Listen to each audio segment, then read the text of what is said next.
Today I want to talk about how our new idol worship is people, and I want to talk about it in a few different ways. It may sound like chaos at first, but if you feel like it, pull up a chair and let's talk about it. The first thing that I thought about was, and funny enough, I was actually making a stories post on my TikTok, and once the rant got to be longer than 2 minutes, I was like, girl, pack it up and just do a podcast episode, because what are you doing at this point? But I have a concern and something that I would like to address. I want to start by saying that I think that there's a difference, and I think that we should all recognize that there's a difference between content that is reactionary in a way to highlight, to righteously judge, to call out behaviors that we should change. And I think that there's a difference between that and content that is reactionary in a way to make fun of, to belittle, to tear people down, and to basically build a platform off of hurting and bullying other people. I think that those are two different things. Again, this is all going to sound very unrelated, but it is. To add to that, I would say something that I was thinking about when I thought about this was the way that we have these conversations about parasocial relationships and how this is such a new concept, because really, this really is something that's new, that has only started to happen as we started to see reality TV become a thing. And even then, it wasn't as bad as it is now. Parasocial relationships have really become a thing in the way that we do social media now, because original social media, even if you're like old enough to remember, I never had a Black Planet, but my babysitter had one and I know what it was, right? So like Black Planet accounts, MySpace, where you really were like engaging with people that you knew. And then now we've kind of shifted from social media being a place to connect us with people that we already know in an online setting, and to be able to extend those relationships. So like, for instance, if you change schools, if you were in college, you would be able to keep in touch with all of these people. But now, where everybody kind of has this opportunity to be an influencer, a creator, you're also connecting with people that you literally do not know. And because you show up in this space as yourself, people begin to feel like they know you, and they get very comfortable. So I have a few examples of what I mean to bring all of this together. But before I even get into the examples, I want to highlight two videos that I saw this week from some content creators, one of whom I follow, one of whom I had actually never seen before, and it was my first time seeing his content, and it was so interesting what he said in that video. So the first video was by Brandy, and Brandy does hair content. She's on TikTok. I'm not sure if Brandy is on any other platforms actually, but she does do TikTok videos. And one of the things that she said in this video, her name is The Favorite Brandy. I keep saying Brandy because her name is Brandy, but on there, her name is The Favorite Brandy. You'll know her because she's a really pretty girl. She has like blonde, natural hair, and she shows you how to take care of your natural hair. But something that she talked about in her video was this idea that people will look to content creators for very specialized things. So her, for example, let's say she did, and she didn't give this example, but this is just an example that I think she would probably agree with. Her being a hair content creator, let's say that she has whatever her hair type is, because girl, I don't, as long as I've been natural, I don't know, 4C, 4A, 3B, girl, I don't care. I got natural hair and I take care of it as best I can. I don't know. But her and her hair and her curl pattern, let's say she makes a video where she does flexi rods or like perm rod set or twist out something, and someone then takes her video where she did something generic or general that would serve herself and a few people in her audience, but then someone comes and asks specifically, will this work for this particular type of hair, and would it be okay if I used this, or what if I have alopecia? And they just start throwing all of these very specific examples at her in a way that what she was describing is like, a content creator or an influencer, they're a person, like they're not a robot. And she was saying how like the way that we engage with people is slowly turning into this weird thing. And it really is. I have so many thoughts about this, y'all, and I'm going to do my best to make this a cohesive conversation, because this is like one of those things. All of my conversations are like this. I kind of wish that there was somebody here to banter back and forth with me. Like, I really should put together some type of platform where we can all just go and talk about these things, because sometimes I'm talking in these videos and I really wish that the back and forth could happen in real time and not just in the comments, right? So anyway, so she was saying how our engagements and our interactions are getting very strange as a result of the way that we engage with people online. So for instance, you feel like you can ask these very specific questions. And then it also made me think about parasocial relationships, as I mentioned earlier, and how even the way that we speak can be weird. Like, that was a video, and I really wish I could remember the creator's name on this one, but I remember I liked it. I reposted it, so if I look back, I can probably find it. But she was saying how people get so comfortable saying things like, for instance, the HO, is you cool? I don't even know where that came from, but I know that it's a popular way to like speak to people. And she said it, and she kind of like took what I was thinking and put it into words, because here I am thinking maybe I'm just being too sensitive. But I also feel like people who have never met you before, because they've been following you or engaging with your community, they feel more connected to you than they actually are. And so they lose formalities in a way that is not normal, right? So like, if you were to speak to your friend in that way, and if you know me, you know that I don't talk to people like that. Like, I don't use profanity. I'm not going to say I never do. When I do, I immediately repent, because that's not something that is a part of my lifestyle. I'm trying to think of the last time I did. I don't know.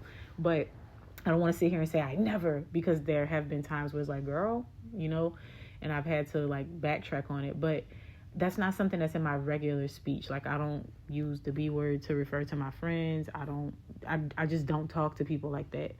And so, in the same way, I think it's also strange when people say things in my comments like that. And I'm one of those people, like, I try not to be offended by things. I try not to be like overly concerned with the way that something was said, and I try to focus on what was actually said. But when she said that, it really did make me think, yeah, that does happen, where people have this weird attachment to getting overly comfortable with you as a creator who they've never met, and expecting you to then still maintain a level of respect, which I always will. I'm not going to stoop to anybody's level. I'm not going to change what I do just because you're on something. But I think that it's very strange. Even the way that I can be so patient and resilient and reserved sometimes. And sometimes people will be like seemingly jumping down my throat in my comments, and I'm just like, okay, I don't know where that came from. I don't know why this person is so triggered or upset, but I'm just going to keep my composure. And even that, sometimes I'm like, so the responsibility is on the creator to not lose their cool, but you can be in my comments talking to me crazy. Okay. Right. And so the other concept or the other video that I saw was actually by Wisdom K. And as I mentioned, I didn't even know who that was before. And I still don't really understand the full personhood creatorship of who he is. But the message that he delivered in this video, it was so good. So he said that he basically he can't go anywhere without seeing people and it being a scene. Like, he has lost his ability to live a normal life. And I know that can sound very like, boy, whatever. But I think that it sounds very boy, whatever, to a very insensitive person. And this goes back to my original commentary about reactions and how you can be a person who builds your entire platform off of reacting to things. Like, those celebrity tea pages or whatever. Or even not even celebrity tea pages. And I don't even want to call these people by name, because it's not celebrity tea pages, but they're like a group of creators online, not necessarily affiliated with each other, but their entire platform is built on reacting to things and making fun of people. And I just feel like, okay, yeah, it's comedy. Yeah, it's funny. Ha ha ha. But at the same time, is it funny? Because if anybody who finds it funny were the person in the shoes of that person being made fun of, I'm sure they wouldn't find it funny. And I can speak firsthand on this. I think I told y'all about this before. And if you've been in my community long enough, you know, around the time that my account really started growing and taking off, I was at maybe like 10 or 11,000 followers. And somebody took one of my videos and stitched it. And I'm going to tell you something. The video was doing okay. People understood what I was saying. But the moment this man stitched my video was the moment that I started getting nasty, sarcastic, belittling, just disgusting comments from people. And it was because I kid you not, it was because of the tone of the video that he created. And his tone of his video being the platform that he had then caused other people to start stitching my video. So a video that was well understood initially on its own got projected into the limelight, and then now people are coming to that video based on what they saw on these other pages and attacking me. And it's all ha ha ha, it's funny, it's just social media, don't take yourself so seriously, until another person is in that situation. And I feel like the reason that I bring that up is because this Wisdom K situation, I think it's easy for people to say, oh, that comes with a job. Oh, that's just part of being a celebrity. Oh, that's part of being famous. Oh, if you want to be a content creator, you have to be okay with that. And I do tell people that too. I'm like, look, just make sure you're very comfortable with yourself before you start creating content. Make sure you have thick skin. If you can't stand to have tomatoes thrown at you, don't do it, right? And I do tell people that, but it's actually kind of sad that I have to tell people that. Because the truth of the matter is, as angry as you can be at this man, Wisdom K, for saying like he wants to have normalcy and he wants to be able to go places without not necessarily not being noticed, but like he wants to be able to go places and have normal interactions without stopping every 5 seconds to be like a poster child for people, or to be like a thing to take pictures of, or to be like a person to be dapped up and have interactions with. And I think as a human, he's entitled to that. We have like such a weird thing that is happening in our society right now where we are so disconnected from reality. We idolize everyone. We have no real connection to God, and we don't even see the error in our ways. We don't even see the disgusting things that we do. We don't even see the idolatry that we practice. And it's really got us messed up. And I think like I'm seeing Wally in my head, and how like all these people are always connected, and like the way that we engage with people, the way that we have conversations, the way that we make connection. It's so weird, y'all. So anyway, going back to what Wisdom K was saying, I feel as though people who were like, oh, boo-hoo, or like making reaction videos, or like being mean, or trying to belittle what he was saying, I don't think that you're realizing that this is a human. He's a human. He is a human. And no matter what it is, like, we have to learn to separate craftsmanship and admiration for a person from their being, because we are not entitled to a person's attention, time, autographs, stopping and saying hi just because they're a celebrity, or just because they are a content creator or an influencer, whatever, fill in the blank, just because they are whatever you want to talk about in that particular situation. And I think this is an important conversation to have at this time in our life, because things are changing so quickly. So my daughter went back to school this year. If you did not know, I was a homeschool parent. I still am a homeschool parent, but I was homeschooling, and she went back to school this year. And some of the significant things that happened at orientation, really good school, by the way, like the way that the school system is set up down here where I live is very weird. And I was very selective about where I wanted her to go to school. And I knew that if she did not get into the schools that I had hand selected, she would be homeschooled another year.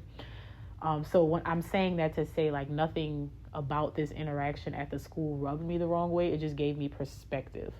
So one of the concepts that they constantly hit on in orientation was the importance of, like, make sure you guys are talking to your kids at home about what is appropriate and what is not. And so one of the counselors was saying the reason we keep saying this is because these children have phones, they have devices. My child does not, neither of my children have phones. Well, neither. The girls, my younger children who are old enough to have phones, do not have phones. And that is simply because, for our own reasons, but mainly they don't need them. You will never convince me that a 9 and a 10-year-old need a cell phone, a smartphone at that. They don't need it, especially now. Like another thing that came up was they were saying how that school that they're going to, they may as well not even have phones. They may as well not even have them, because before school, after school, they got to drop the phones off anyway, and they give the kids their phones back after dismissal. But if they're in carpool, they're not even allowed to turn the phone on. And, like, I'm not going to get into the isms of why they do that, but I'm just saying this is a thing that had to come up in orientation. So I know that this is a cultural thing. So they were saying to us as parents, make sure that you're having conversations with your children about what's appropriate to say and what's not appropriate to say. Make sure that you're having conversations with them, because they said this, and this is so sad to me.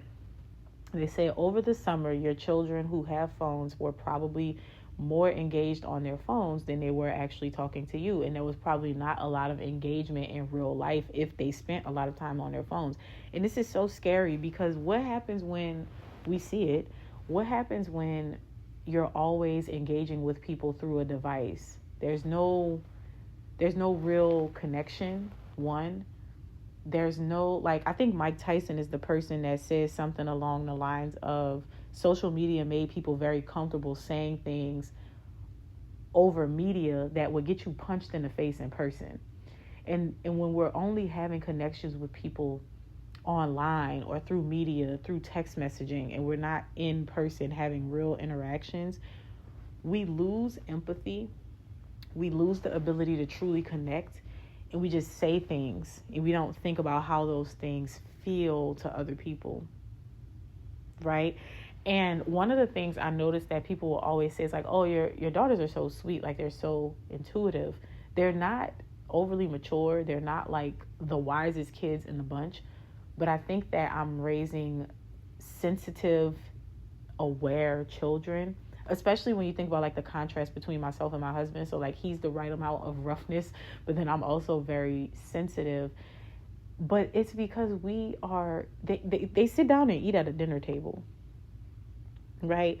Like they have conversations with each other. They have to interact with each other, because you're not on a phone. You're not on a device every day. Like, sure, they can record their little YouTube videos and whatnot, but give me my phone back, right? Like, you're not about to be on this phone all day. Yes, they watch TV just like all the other kids, but they also have real interactions with people, and they have not been accustomed to being filtered through a screen.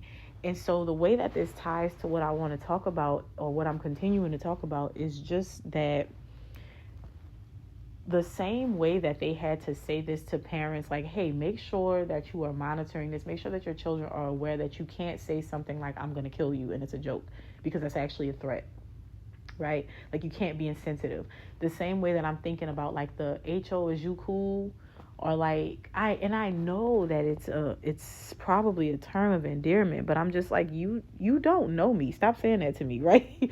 And again, I don't want to be a person who's hypersensitive, but I was glad that another creator actually said it, because it had been on my mind. And I was just like, there are certain things that you just cannot say to a person that you do not know, no matter how well you feel connected to them, with this idea of parasocial relationships. I can't remember if I touched on this in this podcast episode because I've been talking so long. But a parasocial relationship is basically this idea that you form a connection to a creator, to an influencer, to a celebrity, based on your desire to be close to them, based on your interest in them as a person.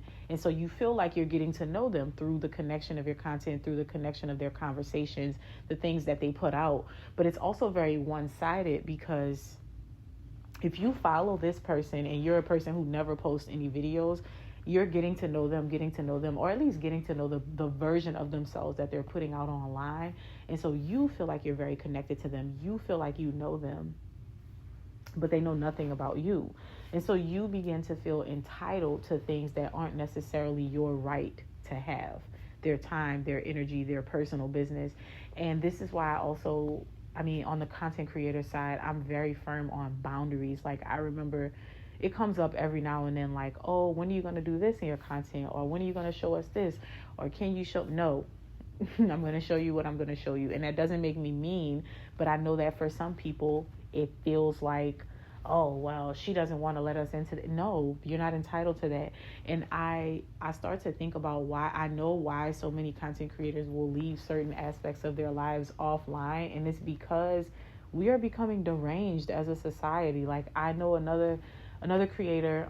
Normally I would say the name of the creator, but in this particular situation, I don't want the poor girl to get nothing else coming down on her. Like, I don't want no more scrutiny on her because I feel bad. But there's a creator who, how do I say this without like completely? So anyway, there's a creator who does a particular type of content, and so she's evolved in her content creation. She's been facing a lot of like backlash from newer people in her audience, older people in her audience, whatever. People are going to talk. But then recently, she also started dating someone, and unprovoked, people have just made her dating life like a whole topic. Like, they've been trying to find the guy. When they do find the guy, they're like in his comments. It's just very weird, very, very weird behavior for people who do not know you, right? So it's also like a lack of etiquette and manners and like home training online. But again, it comes as a result of us feeling like we're so connected to these people. And it goes back to, like I said, this whole reality TV culture and the wave of that. Because before it was just celebrities. And then when we got reality TV and like the Kardashians, we felt like, oh, there's a way to get even closer and be more in the know and to know all these things about celebrity lives. And then that kind of got us from, like I said, the regular social media to where we are now, where there's like this fandom and worshiping of people. And so you crave this connection with people, and in a way it's very weird, and we have to be aware of it so that we can stop, if that makes sense. But I think it's not even just that we have to stop. It's like I said, we have to have the awareness. We also have to realize that it's idolatry. We have to realize the error in it, because why do you want to know everything about this person? Why do you feel like when you see this person, you're so excited, like, I gotta take a picture, I gotta get their autograph? Why do you feel so entitled to this person? And I know that there are regular people out there that are like, oh, like, I don't do that. Like, I don't chase people down for an autograph. So I'm not necessarily saying that this is everybody, because you might be listening to it and you're like, girl, what are you talking about? I don't be doing that. But I just want to point out just some of the things that I feel like are very unhealthy in the social media space. And the big issue that I find, like I said, it's a lot of idolatry, and we don't want to call it that. So to me, for instance, I say to people too, like, if you ever catch me like trying to take too much credit for what's going on in my life, slap me, because to God be the glory. What are you talking about? I'm a vessel, right? Like, I am nothing without God. And knowing that helps me to also realize that other people are the same way. And so when I see other people doing well and shining, it's not like, oh, they're so great, let me worship them, they're just so good at this. I can compliment you, and I can appreciate the gift that God has given you. I can love the way that you move in that gift.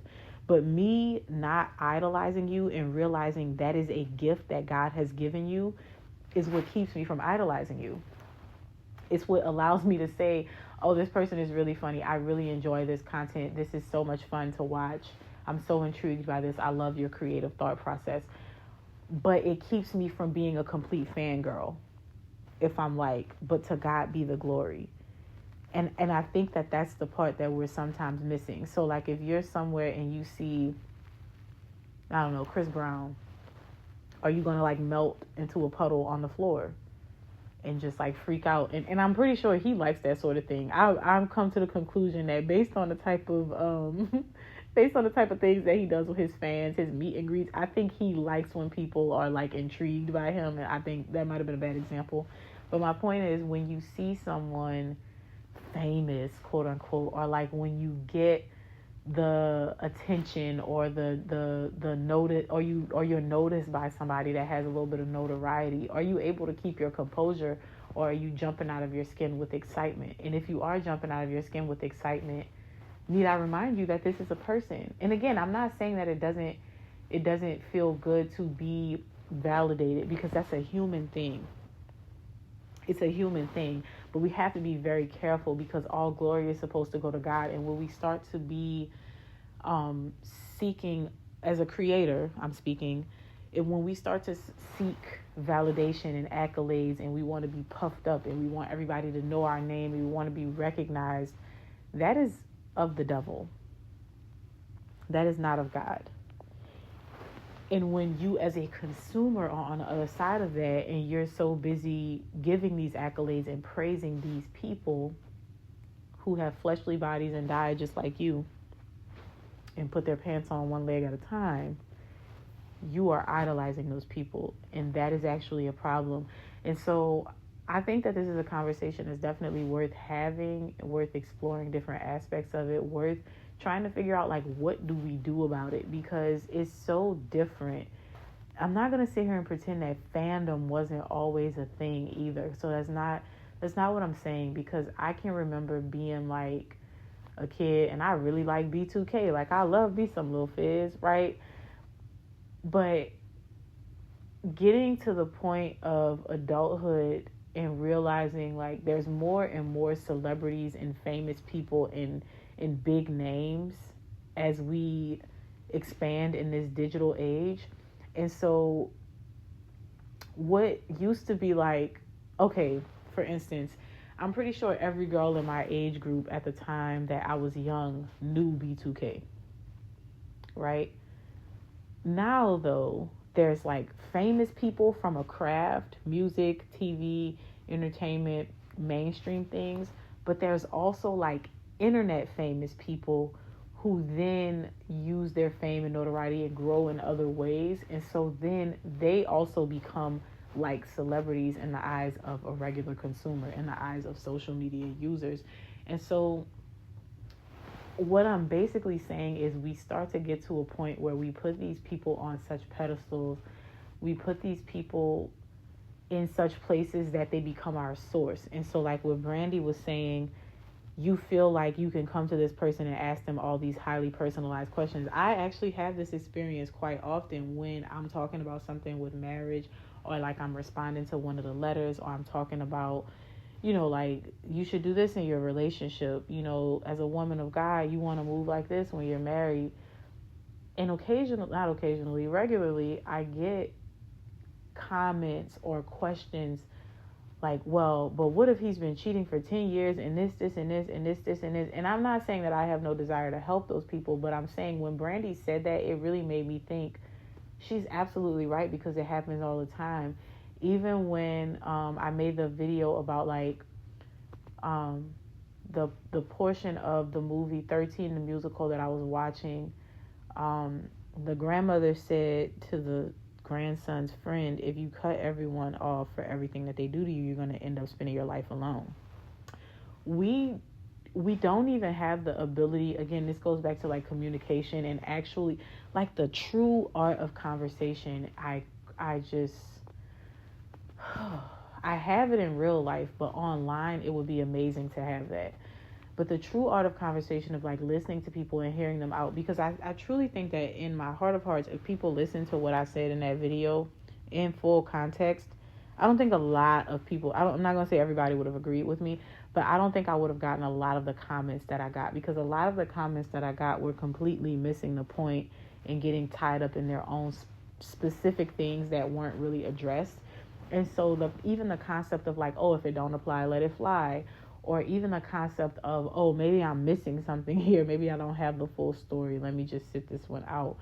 Like, it's just so weird. And going back to what I said about how sometimes people will just say things to you, it's almost like they think that you're a robot. And I don't want to say they think that, but it's like maybe a subconscious perception is that you're a robot because you're a performer, or like you're a creator, or you're like here for their personal entertainment. Just a few days ago, and this is something that happens regularly too, someone commented on a video that I posted, and I commented back, and they like got this attitude with me, like almost in a way like I wasn't supposed to say anything to them, or like I'm not allowed to comment. It was very weird. And I had to say to them, you know, like, as a rule of thumb on social media, if you don't want somebody to engage with you, you probably just shouldn't comment. And I only said it that way because the person responded to me, and then I responded to them, clarified and elaborated. And then they were like, excuse me? Like, just got very snappy, and I just didn't understand why the conversation even went that way. But I think that this is just a problem that I hope has a solution, but I'm also like thinking about the trends and the way that things are going, and I'm like, this is all by design, and there probably is not a solution. But the very least that we can do is be aware and to try to do better. So my encouragement to you is, one, think about the people who you follow, engage with, love, whatever, fill in the blank with the appropriate word. And ask yourself, are you idolizing these people? And you will know that you're idolizing them when you look up to them just a little bit too much. You're always anticipating their posts. You're always seeking out their opinion. They're just, that person for you. And you're so intrigued and so excited by them. Be very careful of that. Even if that person is me, baby, don't make me your idol. Don't get me in trouble with y'all. Okay? Please. But I think that it starts there. I think that it also is a point, it's a point where we have to take personal responsibility for our own actions, because part of it is also this ongoing need for validation and for seeking the answers from other people. I have another example. I think I might have used this in a podcast topic before, but I was talking about fasting one time, and y'all, like, I have no issue educating people, sharing information that I know, but I'm always sharing information as a person. Like, nothing that I talk about am I necessarily an expert. Even when it comes to like marriage and relationships, I'm not an expert. I'm speaking on my experience, things that I've learned, godly wisdom, research that I've done. Like I say, even my own lived experiences, the things that I've seen other people experience. And so when I do that, I'm speaking not as a person who has all the answers, and I'm speaking as a person who has insight and maybe a little bit of authority, right? And so when I do that, the sensible thing that I'm expecting in return is that people are able to take that information, chew on it, and take what they need. But what ends up happening is like people take the information, they chew, and then they're like, give me more, right? And I think it's such an irresponsible way to go about life, to just always be like, give me the answers, give me everything that I need, to everybody that you see everywhere online. And it's also very dangerous because, again, you may feel very connected to people, but you don't know them. So you don't really know the depth and inner working of these people. You just know what it is that we're online saying and doing, or they're online saying and doing. And so it just goes back to that conversation about personal responsibility. But this is lingering a lot longer than I wanted it to. Oh my goodness, 32 minutes is crazy. But yeah, I encourage us to all just reflect on that. A few questions to ask yourself.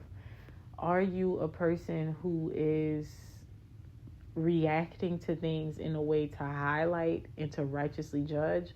Or are you reacting to things in a way to bring people down? Are you a person who engages with people in a healthy way online? Or do you just talk to people any kind of way because there's a screen there and they can't jump through the screen and punch you in the face? Are you idolizing people that you follow online? Celebrities as well. Or do you have a healthy admiration for these people and their craft, and you can separate the two? Because I think that when we can start to have conversations around those questions, I think we can start to do better. But I also think that it takes some intentionality, and it also takes this understanding that if you're a parent, you have a huge responsibility right now to guide your child on the proper use of technology and to not let that technology use them inappropriately. I know it's hard because everybody's so glued to their devices, but if you have the ability, take it back. That's all I want to say. You're a parent, so you can do with that whatever you want. But yeah, this is something that I just wanted to yap about. There's no real cohesiveness to this particular episode, but it felt good to do it. Maybe we can talk about this on live, because like I said, I would love to engage in like a healthy back and forth, maybe like an exchange of different ideas, or like, well, I think this, or I think differently about this. So this might be something that comes up again on live or like in a post. But I did feel the need to express my thoughts on that. So I will see you guys in the next episode.